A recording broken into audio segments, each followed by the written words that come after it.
ओम शांति। आज बाबा की साकार मुरली 22 जून की।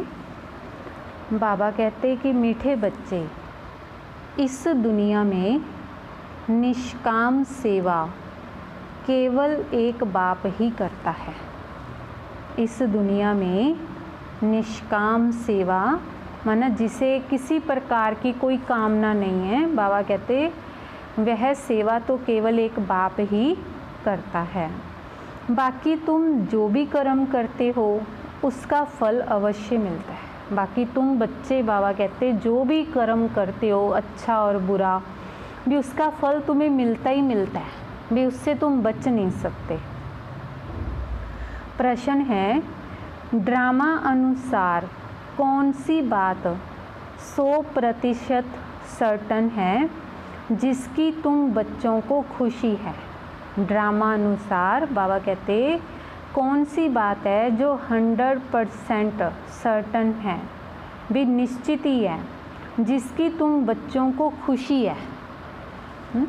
उत्तर है, ड्रामा अनुसार सर्टन है, अर्थात कि निश्चय है कि नई राजधानी स्थापन होनी ही है। कई लोग कहते हैं ना भी पता नहीं होएगा कि नहीं आएगा, सतयुग आएगा कि नहीं आएगा, माना संशय बुद्धि। परंतु बाबा कहते तुम बच्चों को इस बात का सर्टन है, निश्चय है कि नई राजधानी स्थापन होनी ही है। तो तुम बच्चों को खुशी है कि श्रीमत पर हम अपने लिए अपनी राजधानी स्थापन कर रहे हैं। तुम बच्चों को तो खुशी है कि हम श्रीमत पर, भगवान की श्रीमत पर क्या कर रहे हैं? अपने लिए अपनी राजधानी स्थापन कर रहे हैं कि अपने लिए और अपनी ही राजधानी स्थापन कर रहे हैं। इस पुरानी दुनिया का तो विनाश होना ही है। जैसे पुराना घर है उसने तो गिरना ही है, उसी तरह बाबा कहते इस पुरानी दुनिया का विनाश तो होना ही है। तुम बच्चे जितना पुरुषार्थ करेंगे उतना ऊंच पद प्राप्त होगा। पर उस नई राजधानी के अंदर बाबा कहते तुम बच्चे जितना पुरुषार्थ करेंगे, पुरुषार्थ का मतलब है बाबा की याद, तन मन धन से सेवा जितनी हम करेंगे, मनसा वाचा कर्मणा जितना हम बाबा को याद करेंगे उतना बाबा कहते ऊंच पद प्राप्त होगा। गीत है, तुम्हें पाके हमने जहाँ पा लिया, जमी जमी क्या आसमान भी पा लिया। यानी भगवान को पाके हमने सब कुछ पा लिया, क्योंकि विश्व का मालिक ही जब हमारा हो गया तो हम भी क्या बन गए? विश्व के मालिक बन गए। तो इसीलिए तुम्हें पाकर हमने सब कुछ पा लिया। ओम शांति। जो बच्चे कहते हैं बाबा तो वही कहते हैं, बच्चे कहते हैं बाबा तुम्हें पाके हम स्वर्ग के मालिक बनते हैं। तो बाप भी कहते हैं बच्चे मन मना भव। बात एक ही हो गई। मनुष्य सब पूछेंगे कि ब्रह्मा कुमार कुमारियों को इस सत्संग में जाकर क्या मिलता है? तो ब्रह्मा कुमार कुमारियाँ कहते हैं कि हम बाप दादा से विश्व के मालिक बनते हैं। ब्रह्मा कुमार कुमारियाँ क्या कहते हैं कि हमें बाप दादा शिव बाबा और ब्रह्मा बाबा से हम विश्व के मालिक बनते हैं। विश्व का मालिक और कोई बन ना सके। विश्व के मालिक यह लक्ष्मी नारायण ही है। शिव बाबा तो विश्व का मालिक हो नहीं सकता। तुम बच्चे विश्व के मालिक बनते हो। तुम बच्चे क्या बनते हो? बाबा कहते विश्व के मालिक बनते हो। तुम्हारा बाप विश्व का मालिक नहीं बनता। तो ऐसी निष्काम सेवा करने वाला और कोई होता ही नहीं। हर एक को अपनी सेवा का फल जरूर मिलता है। भक्ति मार्ग में व किसी भी प्रकार से जो कोई कुछ भी करते हैं, सोशल वर्कर को भी सेवा का फल जरूर मिलता है। जो दुनिया में सामाजिक सेवा करते हैं, है ना, तो उसका भी फल मिलता है। गवर्नमेंट से पगार मिलती है, बाप कहते हैं मैं ही एक निष्काम सेवा करता हूँ जो बच्चों को विश्व का मालिक बनाता हूँ और मैं नहीं बनता हूँ। बच्चों को सुखी बना के सुख धाम का मालिक बनाए, 21 जन्मों का सुख दे, मैं अपने निर्वाण धाम में व वानप्रस्थ अवस्था में बैठ जाता हूँ। बच्चों को सुखी बना के विश्व का मालिक बना के बाबा कहते मैं अपने घर में बैठ जाता हूँ। वानप्रस्थ तो मूल वतन को ही कहेंगे। मनुष्य वानप्रस्थ लेते हैं, बच्चों को सब कुछ दे जाए, सत्संग आदि करते हैं, गुरु करते हैं कि यह मुक्ति का रास्ता बताए। अब तुम बच्चे जान गए हो कि मुक्ति जीवन मुक्ति का रास्ता कोई मनुष्य मात्र कभी किसको बता नहीं सकते। वे किसी को भी सद्गति दे नहीं सकते, अपने को भी नहीं दे सकते। दुनिया में कोई भी गुरु सद्गुरु, बाबा कहते कि कोई भी गुरु है वो किसी को रास्ता बता नहीं सकते, अपने को भी सद्गति दे नहीं सकते। अपने को दे तो दूसरों को भी दे सके। बाप तो आते ही हैं परम धाम से, वह वहाँ का रहने वाला है, तुम बच्चे भी वहाँ के रहने वाले हो। तुमको पाठ बजाना है इस कर्म क्षेत्र पर। बाबा को तो एक बार यहाँ आना है तुम बच्चों के लिए, जबकि स्वर्ग की स्थापना हो रही है तो जरूर नरक का विनाश होना ही है। तुम बच्चे जानते हो शिव बाबा ब्रह्मा द्वारा आदि सनातन देवी देवता धर्म की स्थापना कर रहे हैं। तुम जानते हो कि हम मनुष्य से देवता बन रहे हैं फिर से। तुम बच्चों की बुद्धि में है कि हर 5000 वर्ष बाद हम आकर फिर से ब्रह्मा द्वारा शिव बाबा के बच्चे बनते हैं वर्षा पाने के लिए। तो पतित पावन उनको कहा जाता है, नॉलेजफुल ज्ञान का सागर भी है। योग अर्थात याद सिखाते हैं, परंतु निराकार कैसे समझाए, इसीलिए कहते हैं कि ब्रह्मा द्वारा मनुष्य से देवता बनाता हूँ। शिव बाबा कहते हैं कि मैं ब्रह्मा के द्वारा तुम्हें क्या करता हूँ, मनुष्य से देवता बनाता हूँ, अर्थात देवी देवता धर्म की स्थापना करता हूँ। अब वह धर्म तो है नहीं, फिर बनाना पड़े। अब फिर से आदि सनातन देवी देवता धर्म स्थापन कर बाकी सबको मुक्ति धाम में ले जाता हूँ। भारत प्राचीन खंड है, इसलिए भारत की आदमशुमारी वास्तव में सबसे जास्ती होनी चाहिए। ऐसी बातें और कोई की बुद्धि में नहीं आती। भी सबसे पुराना धर्म कौन सा है, आज सनातन देवी देवता धर्म। तो आद सनातन देवी देवता धर्म वाले सबसे जास्ती और बड़ा होना चाहिए। 5000 वर्ष से उनों की वृद्धि होती रहती है, बाकी और तो आते ही हैं 2500 वर्ष के बाद। इस्लामियों की आदमशुमारी कम होनी चाहिए। फिर थोड़े समय बाद बौद्ध धर्म वाले आते हैं, तो उनों का थोड़ा फ़र्क होना चाहिए। इस्लामी बौद्ध आदि पहले सतो प्रधान होते हैं, फिर धीरे धीरे तमो प्रधान बनते हैं। तो यह भी हिसाब है। जो अनन्य समझदार बच्चे हैं उन्हों को तो ख्याल करना पड़े। आजकल लिखते हैं चाइनीज सबसे ज़्यादा हैं, परंतु उन्हों की सृष्टि चक्कर का ज्ञान तो है नहीं। यह सब राज तुम बच्चों की बुद्धि में है। जो पढ़े लिखे हैं उन्हों को तो डिटेल में समझाना होता है कि देवी देवता धर्म वालों को 5000 वर्ष हुए, तो इस समय उनों की संख्या बहुत होनी चाहिए, परंतु देवी देवता धर्म वाले फिर और धर्मों में कन्वर्ट हो गए हैं।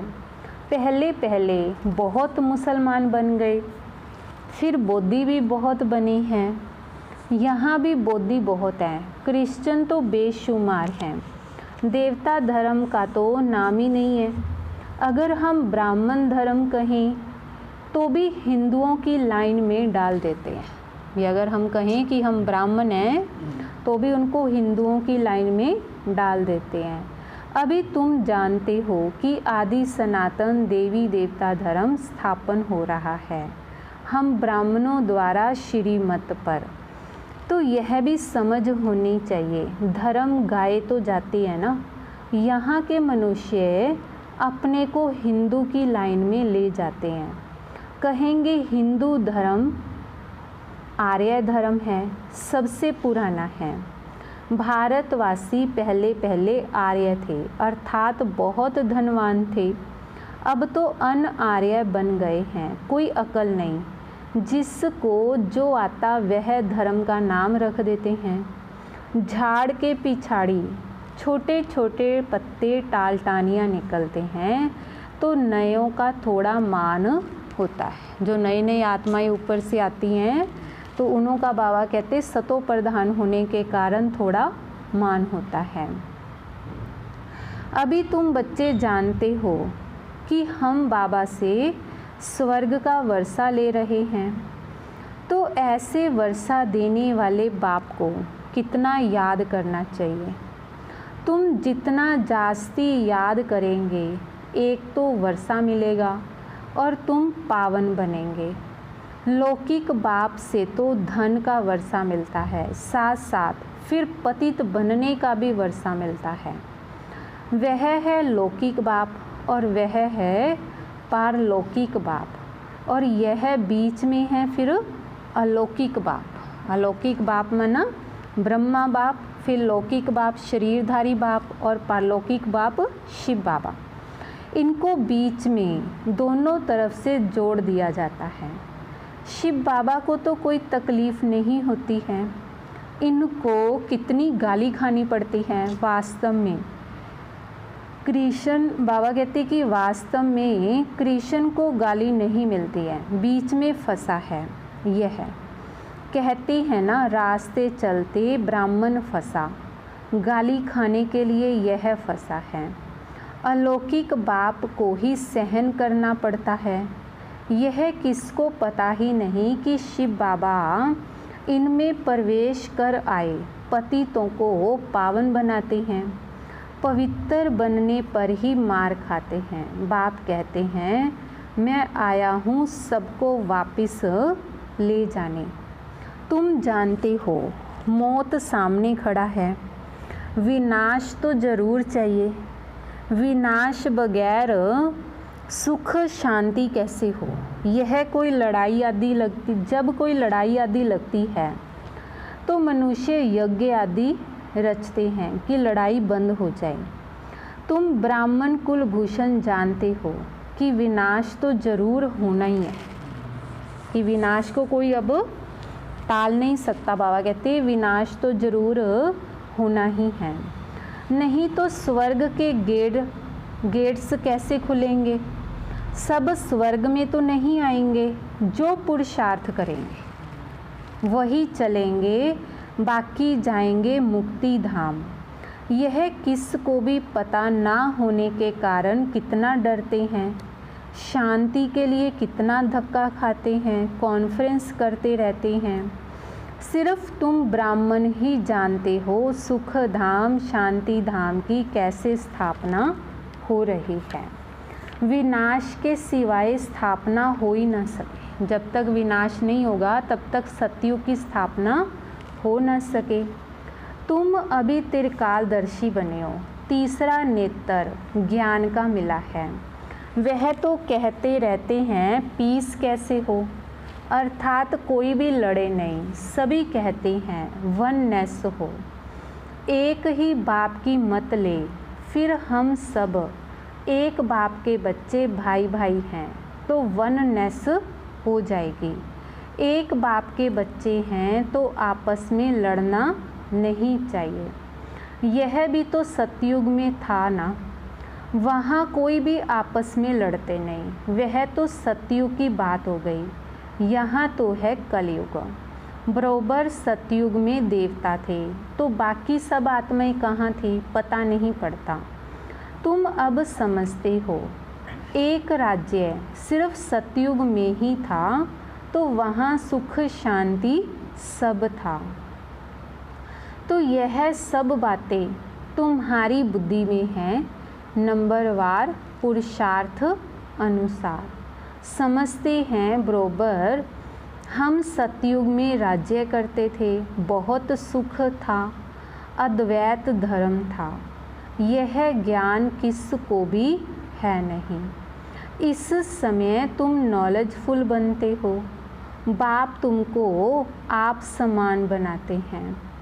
जो बाप की महिमा वही तुमको बनना है। सिर्फ दिव्य दृष्टि की चाबी बाप के पास रहती है।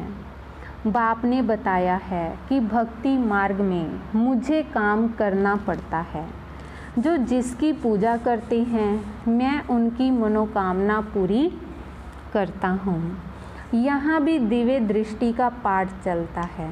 कहते हैं ना, अर्जुन ने विनाश का साक्षात्कार किया, विनाश भी जरूर होना है और विष्णुपुरी की स्थापना भी जरूर होनी है। बाप ने जैसे कल्प पहले समझाया था वैसे ही बैठ समझाते हैं।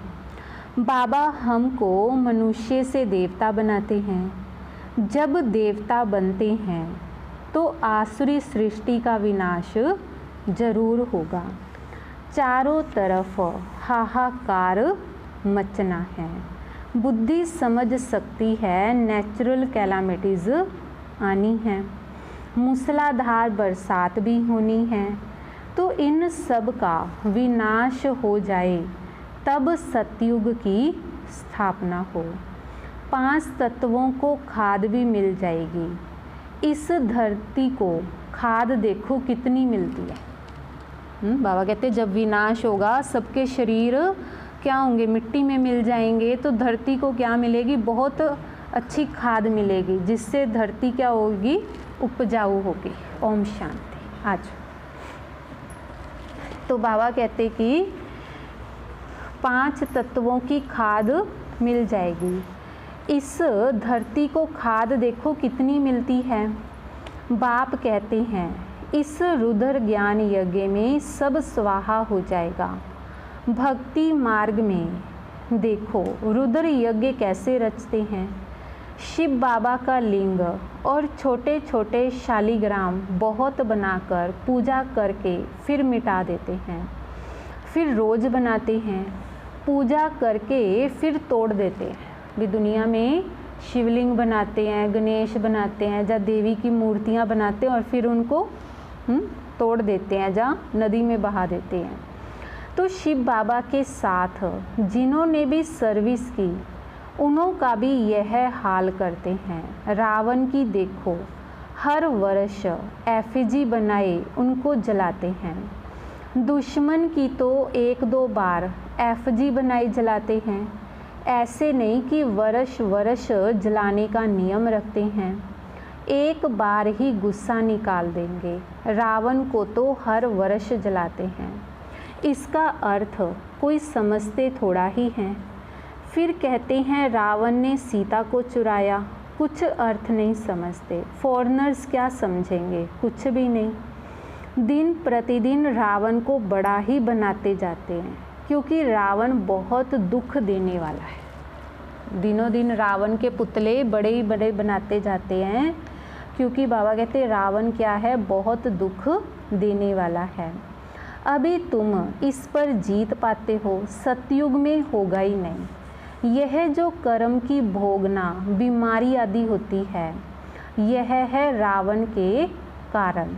रावण की प्रवेशता होने के कारण मनुष्य जो भी कर्म करते हैं वह विकर्म हो जाते हैं। सुख दुख का खेल बना हुआ है।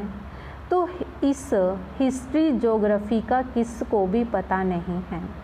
लक्ष्मी नारायण को यह राज्य कैसे मिला, किसको पता नहीं। तुम छोटे छोटे बच्चे समझाते हो कि यह लक्ष्मी नारायण सतयुग में राज्य करते थे। संगम पर यह राजयोग सीख यह पद पाया है। बिड़ला को भी छोटी छोटी बच्चियां जाकर समझाए कि इन्होंने यह यज्ञ यह राज्य कैसे पाया। बिड़ला कौन है? एक कंपनी है जिसने सभी लक्ष्मी नारायण के जो मंदिर है ना, बड़े बड़े मंदिर हैं, सारे बिड़ला कंपनी ने बनाए हैं। तो बाबा कहते उनको भी जाके समझाना चाहिए। अभी तो कलयुग है, इसको सतयुग नहीं कहा जाता। राजाई तो अभी है ही नहीं, राजाओं का ताज ही उड़ा दिया है। धर्म शास्त्र सिर्फ 4 है। गीता धर्म शास्त्र है जिससे 3 धर्मों की स्थापना होती है, ना कि सतयुग में। ऐसे नहीं कि लक्ष्मी नारायण ने व राम ने कोई धर्म स्थापन किया, यह धर्म अभी स्थापन कर रहे हैं। फिर इस्लामी, बौद्धि और क्रिश्चियन का एक ही धर्म शास्त्र है और वो है बाइबल। बस फिर पीछे वृद्धि होती जाती है। आदि सनातन है ही देवी देवता धर्म। अब फिर से देवी देवता धर्म की स्थापना करते हैं। तुम ड्रामा के राज को अच्छी रीति समझ गए हो, खुशी भी रहती है, जबकि तुम बच्चों को 100% सर्टन है कि हम फिर से अपना राज्य भाग्य स्थापन कर रहे हैं। तो इसमें लड़ाई आदि की कोई बात ही नहीं है कि हम फिर से अपना सतयुग का राज्य भाग्य क्या कर रहे हैं, स्थापन कर रहे हैं। तो इसमें लड़ाई आदि की कोई बात ही नहीं है। राजधानी स्थापन हो रही है, यह सर्टन है। एज सर्टन, एज डेथ तुम जानते हो। हम फिर से राज्य भाग्य लेते हैं, कलब कलब बाप से वर्षा लेते हैं। जितना पुरुषार्थ करेंगे उतना ऊंच पद पाएंगे। अच्छा, मीठे मीठे सिक्के लदे बच्चों प्रति माता पिता बाप दादा का याद प्यार, गुड मॉर्निंग, नमस्ते, शुक्रिया बाबा, शुक्रिया। धारणा के लिए मुख्य सार है। पहला है, जो बाप की महिमा है उस महिमा को स्वयं में लाना है। जो बाबा की महिमा क्या है? ज्ञान का सागर, प्यार का सागर, सुख का सागर। तो हमें भी क्या बनना है? मास्टर प्यार का, सुख का, ज्ञान का सागर बनना है।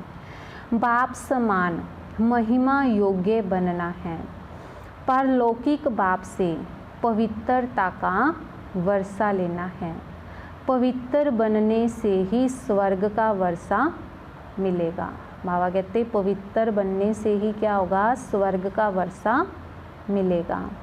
दूसरा है, श्रीमत पर अपने ही तन मन धन से एक आदि सनातन देवी देवता धर्म की स्थापना करनी है। श्रीमत पर अपने ही तन मन धन से एक आदि सनातन देवी देवता धर्म की स्थापना करनी है। वरदान है, त्रिकालदर्शी बन व्यर्थ संकल्प व संस्कारों का परिवर्तन करने वाले विश्व कल्याणकारी भव। त्रिकालदर्शी बनकर बाबा कहते व्यर्थ संकल्प व संस्कारों का परिवर्तन करने वाले कौन है? विश्व कल्याणकारी भव। जब मास्टर त्रिकालदर्शी बन संकल्प को कर्म में लाएंगे तो कोई भी कर्म व्यर्थ नहीं होगा। जब क्या करेंगे? मास्टर त्रिकालदर्शी बन के कोई भी संकल्प करेंगे या कर्म करेंगे तो कोई भी कर्म व्यर्थ नहीं होगा। इस व्यर्थ को बदलकर समर्थ संकल्प और समर्थ कार्य करना, इसको कहते हैं संपूर्ण स्टेज। सिर्फ अपने व्यर्थ संकल्पों को व विकर्मों को भस्म नहीं करना है। सिर्फ बाबा कहते अपने व्यर्थ संकल्पों को और विकर्मों को भस्म नहीं करना है, लेकिन शक्ति रूप बन सारे विश्व के विकर्मों का बोझ हल्का करने व अनेक आत्माओं के व्यर्थ संकल्पों को मिटाने की मशीनरी तेज करो, तब कहेंगे विश्व कल्याणकारी। भी सिर्फ स्वयं के ही व्यर्थ संकल्प या विकर्मों को भस्म नहीं करना, लेकिन बाबा कहते शक्ति रूप बनकर क्या करो, अनेक आत्माओं के व्यर्थ संकल्पों को मिटाने की मशीनरी तेज करो। स्लोगन है, नष्टो मोहा बनना है तो सेवा अर्थ स्नेह रखो, स्वार्थ से नहीं। नष्टो मोहा बनना है तो सेवा अर्थ स्नेह रखो, स्वार्थ से नहीं। ओम शांति।